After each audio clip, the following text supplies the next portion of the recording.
Welcome to the Wild Hall with Elise.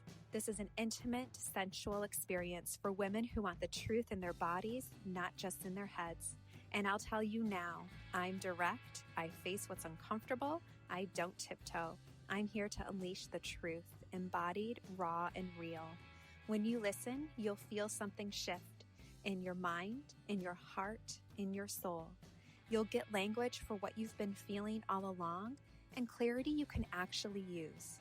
Here, everything belongs: natural health, motherhood, womanhood, identity, love, endings, devotion, and the brave decisions that shape a life, like new beginnings.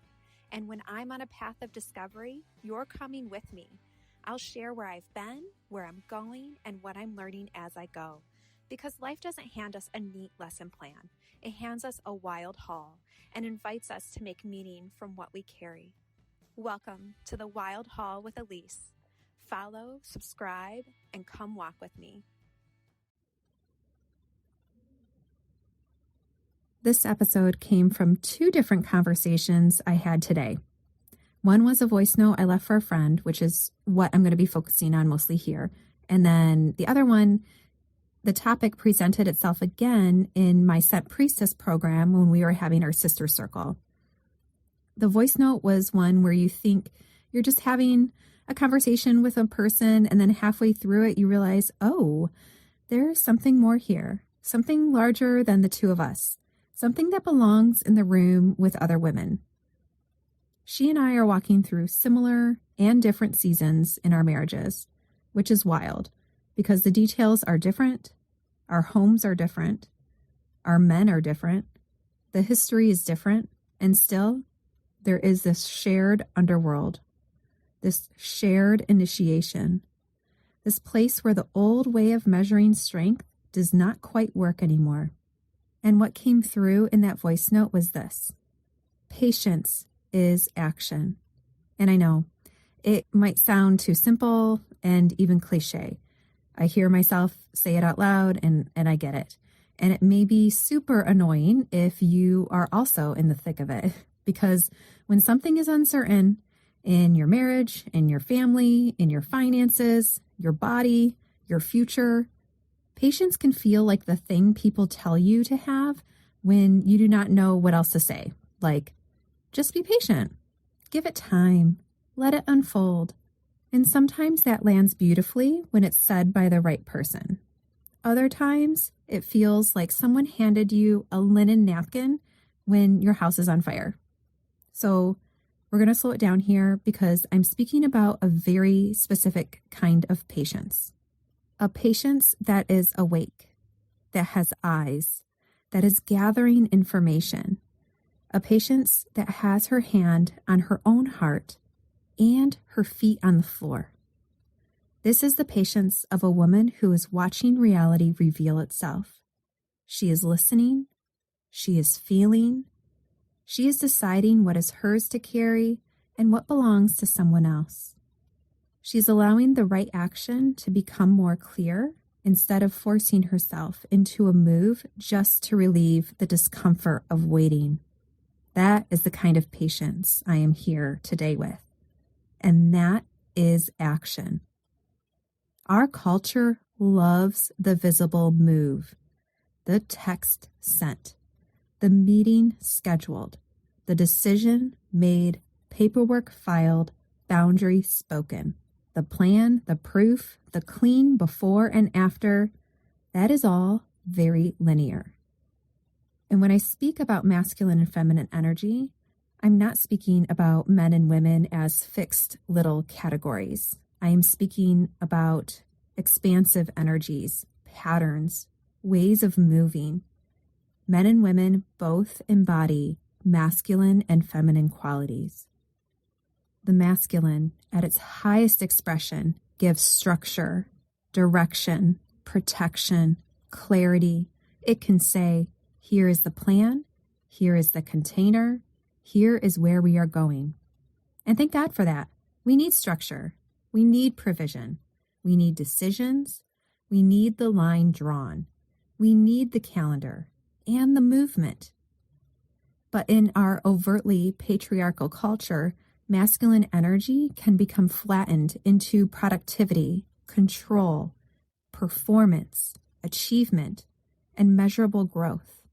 It starts to sound like a business plan. What is the goal? What is the timeline? What's the ROI? How about this metric? Are we growing? Are we succeeding? Are we failing? And this is where relationships can get so misunderstood because an intimate partnership is not a business. It has agreements, yes. It has responsibilities, yes. It has finances and logistics, perhaps children, homes, calendars, and very earthly things that need tending. But the relationship itself is alive.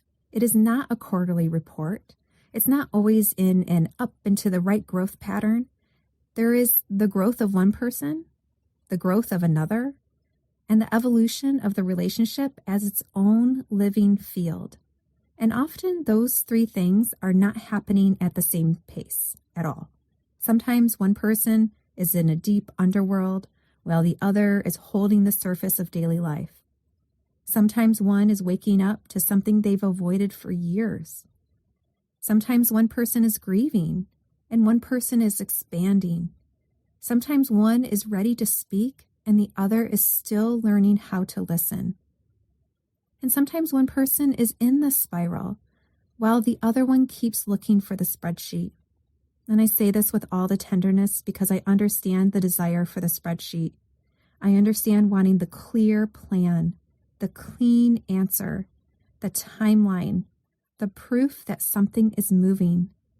But relationships, real relationships, especially long relationships, are full of phases.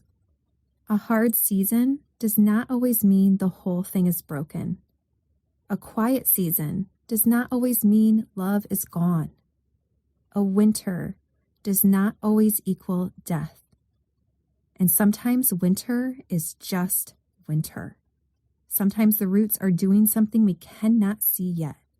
This is where the feminine spiral matters. The feminine at her highest expression understands phases. She understands descent and return. She understands winter. She understands that something can look quiet on the outside and still be changing underneath. She understands that healing is rarely efficient. And this is hard in a culture that wants everything to be efficient.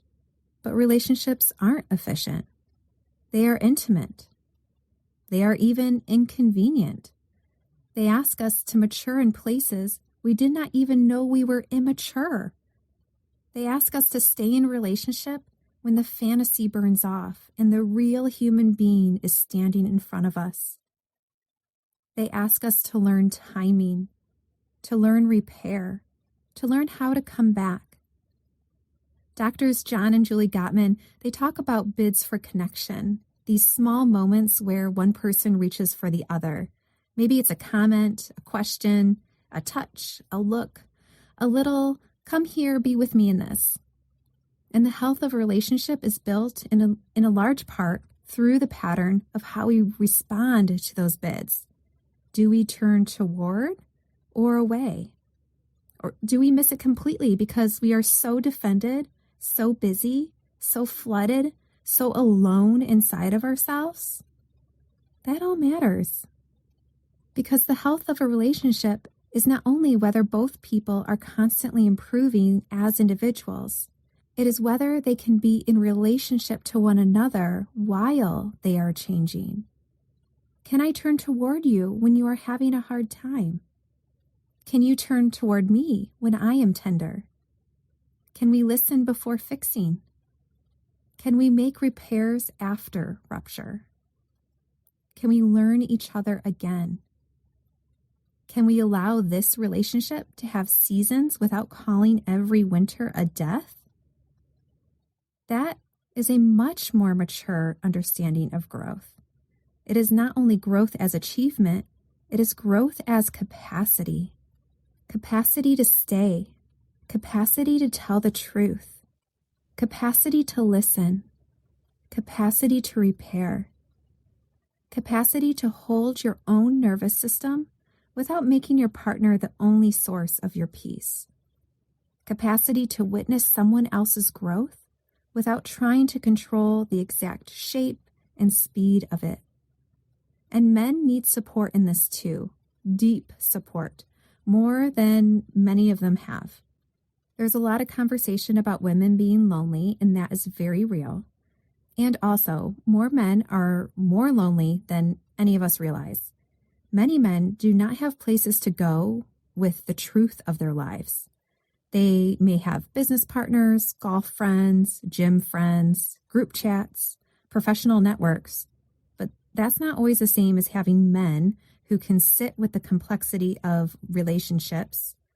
They can sit in complexity of marriage, the complexities of shame, fear, desire, failure, repair, fatherhood, and emotional growth. That is a real ache in our culture.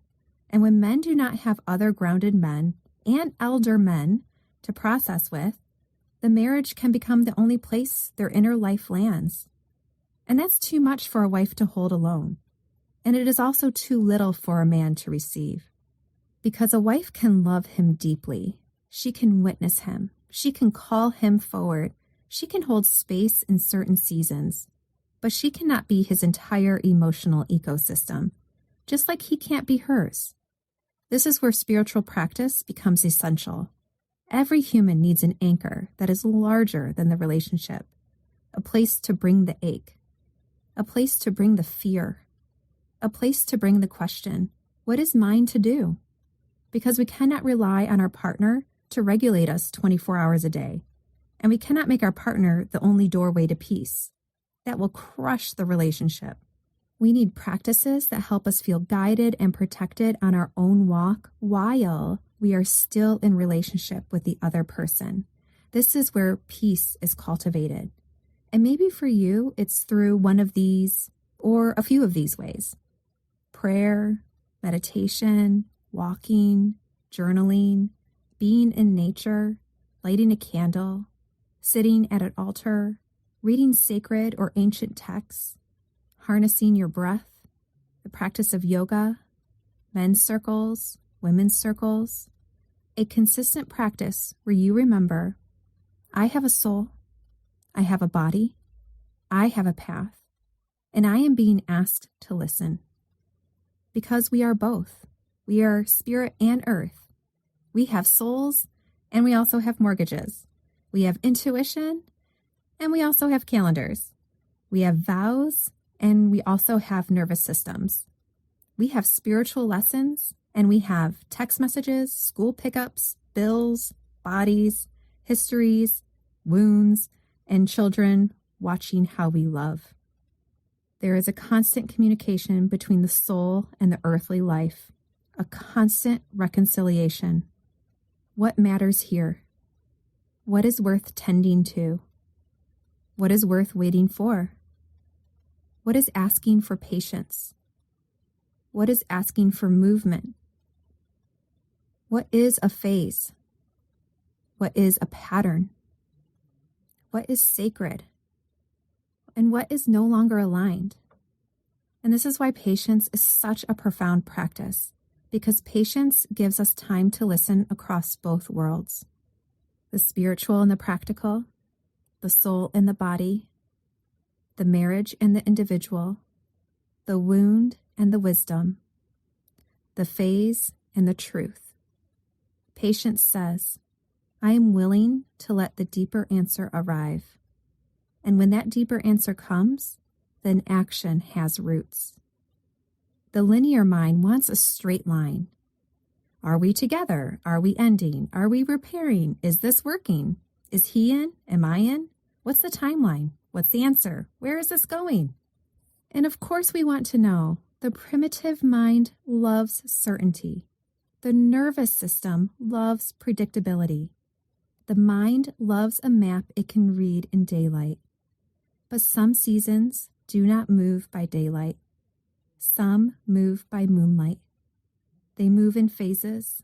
They move in spirals. They move through dreams, sensations, conversations, quiet moments at the kitchen sink, the thing your body feels before your mind has language for it. The feminine path often moves like the moon, sometimes full and bright and obvious, sometimes a thin silver crescent, sometimes hidden in darkness. But hidden does not mean absent. She's still moving. She's still there. Just because the movement is invisible does not mean nothing is happening. Sometimes you are metabolizing. Sometimes you're watching patterns. Sometimes you're letting someone reveal themselves. Sometimes you're letting your own body come back online before you decide what is true. And sometimes you are choosing the dignity of the pause. And I think that is where so many of us can misunderstand our own selves. Because the old programming says, if I'm not doing something obvious, I must be doing nothing. But what if your restraint is a form of action? What if your pause is a form of leadership? What if your ability to wait until the words are clean is one of the most loving things you can offer yourself, your partner, your marriage, your children, your future? This does not mean silence forever. This does not mean tolerating what harms you. This does not mean making patience prettier than truth. It means you are learning timing. You are learning the difference between urgency and intuition. You are learning the difference between a wound that wants relief and a knowing that is ready to speak. That distinction is everything, because urgency has a charge. It feels hot. It is fast. It feels like I have to do this right now or I will lose my shit. And sometimes that's true. Sometimes the body knows.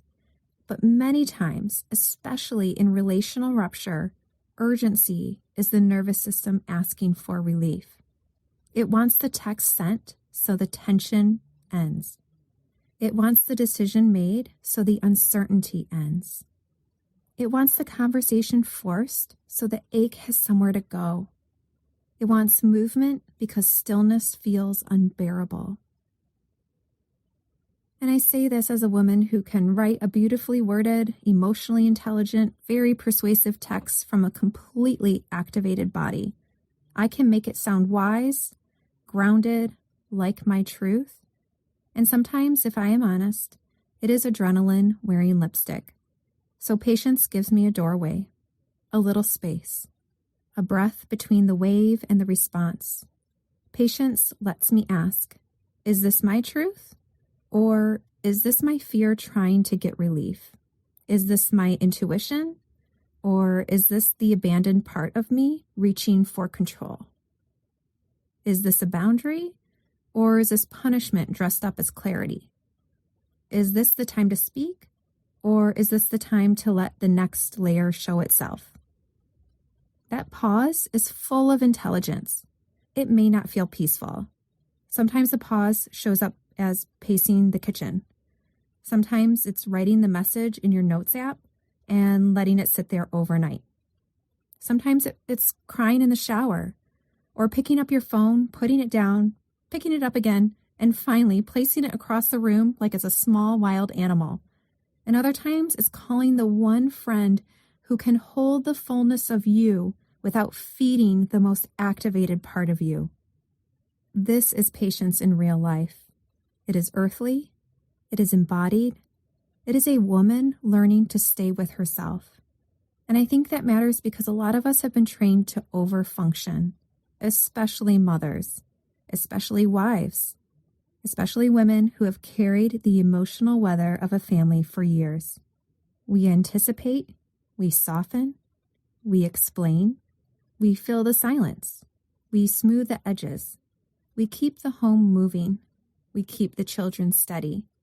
We make the invisible labor look like air.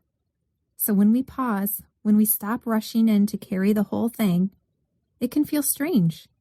It can feel uncomfortable. It can feel like something is wrong. But maybe the pause is where the truth finally has room. Maybe this is where another person gets to meet their own reflection.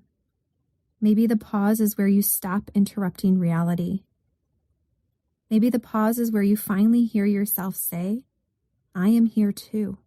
And this came up so strongly in the voice note to my friend. She said something like, there's nothing I can do. And I had this immediate whole body response. I thought, actually, I feel the exact opposite for you. Because sometimes when a woman says, there's nothing I can do, what she really means is, there's no linear move that will make this less painful right now. And that is so different because she may have tremendous power. Her power may simply look different than what the outside world recognizes. Her power may look like not escalating. Her power may look like not using the children as leverage. Her power may look like holding the financial center with integrity. Her power may look like letting a man experience the consequences of his own choices without managing them for him. Her power may look like saying, I am available for repair, and I'm also watching for real movement. Her power may look like loving someone without doing their side of the work. Her power may look like staying soft enough to hear the truth and strong enough to honor what the truth requires. That is sovereignty. That is a woman standing inside herself. Now, there are people who will misunderstand your patience. They may call it weakness. They may think you are waiting around. They may project their own story onto your relationship, your choices, your timeline. They may want you to make the kind of decision that makes them feel more comfortable. But your life is not a performance for someone else's nervous system. Your partnership, your family, your body, your timing, these are intimate places. You can absolutely receive counsel, receive support. You can have people around you who tell you the truth with love. But the final discernment has to come back into your own body. Maybe asking yourself, what do I know today? What do I need more time to see? What is mine to do now? What is mine to stop carrying? What is asking for my voice? What is asking for my restraint? These questions are action-oriented, and this is where the feminine is so powerful. She does not only move in straight lines. She weaves, she listens, she circles back, she tracks the pattern, she notices what repeats, she allows the truth to ripen. Think of a tapestry. You do not just yank one thread and call it complete.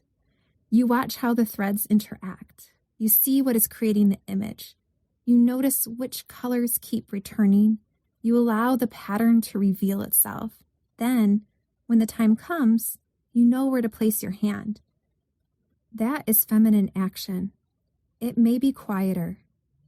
It may be slower than the normal activity you are used to. It may seem less impressive to the outside world, but it is deeply alive. And when the action finally comes from that place, it feels different. It has less static. It has less desperation. It has less proving. It may still shake. You may still cry. Your voice may still tremble. But underneath it, there is a clean line of truth. You can feel it. This is mine to say. This is mine to do. This is the next right step. That is the kind of action patience makes possible. Patience does not erase the boundary. It helps the boundary come from the right place. Patience does not delay your truth. It helps your truth arrive with integrity. Patience does not ask you to disappear. It asks you to stay close enough to yourself that your next move actually belongs to you. And that, to me, is the radical work of the feminine. It is the work of the moon. It is the work of the mother. It is the work of the woman who can hold grief and love in the same body. The woman who can desire repair and still honor reality. The woman who can say, I am open, and also, I am watching. The woman who can say, I love you, and also, this requires movement. The woman who can say, I do not have the full answer today, but I trust myself to know when the answer comes. There is so much strength in that. So if you are in a season where patience feels like the only thing available, I want you to check in with the quality of it. Is it collapsed patience or is it awake patience? Collapsed patience feels like abandoning yourself. Awake patience feels like staying with yourself. Collapse keeps making excuses. Awake keeps telling the truth. Collapse avoids what is painful. Awake looks directly at what is here. Collapse waits for someone else to choose your life. Awake lets timing, truth, and your own body inform your next move. That is the distinction, and it is everything. So maybe today the action is smaller than the world expects. Maybe the action is eating something warm. Maybe taking a walk before you respond. Maybe the action is saying, I need to sleep on this. Maybe the action is writing down what happened so you stop gaslighting yourself. Maybe it's calling the friend who can hold nuance. Maybe it's sitting in the dark and letting the moon be enough. Maybe the action is speaking the sentence you have been swallowing. And maybe it's asking a direct question. Maybe the action is placing one hand on your heart, the other on your womb, and saying, I am allowed to move at the pace of truth. Because patience is not waiting for life to happen to you. Patience is participating with timing.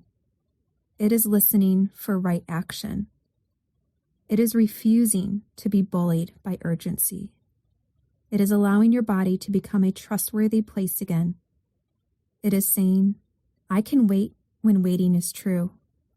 I can act when action is true. I can hold the in-between without giving myself away. I can love another person without making them my only anchor. I can honor the relationship without abandoning my walk with God, Goddess, Spirit, my soul, my body, my inner knowing. I can recognize a phase without ignoring a pattern. I can recognize a pattern without rushing the whole story to its ending. And I can trust that the next right move will come. That is patience. And patience is action.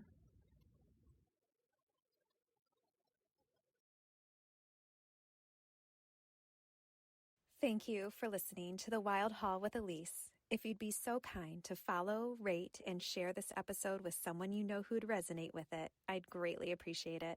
Check out the show notes for more details and connect with me anytime at birthhumanity.com or on Instagram or Facebook at birthhumanity. Talk to you soon.